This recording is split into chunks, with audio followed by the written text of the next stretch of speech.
चला चली थी इंदौर के चिड़ियाघर। फे मनई बारिश की घला मजा ले। हम बारिश से बचे की कोशिश करे रहन पर जो छरे रहा है कि नहीं बच पान। अत्ती बड़ी चील देख के तो डराइन गए रहन। फिर बाद में पता चला कि अरे ये तो नकली है। यहाँ के जीव जंतु के देखे से ज्यादा हमका ये 2 सीट वाली साइकिल में बैठे मजा आई। काहे कि हम पहिल रही हमें साइकिल देखन। फिर मार के पैडल छोड़ के हैंडल जाए दे कक्का साए साए।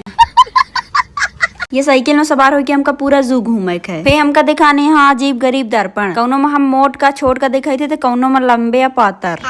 फे अगेन सांप के बिला में जहाँ डेराहा पनिहा हेरुहा और कौड़ियारी नागिन देखन। इन दूठे आलसी और लौधर घड़ियालन का देख के हमका हमारे दूठे सहेलिन के याद आ गए। अब जे हमार सहेली होई वो नागा मान जाई। फे सड़क में खड़े हुए घंटन दरबार की हन रवि कहीं हमका पिसाना पिसावे जाए है। तमन्ना अपने अपने घरे चला आवा।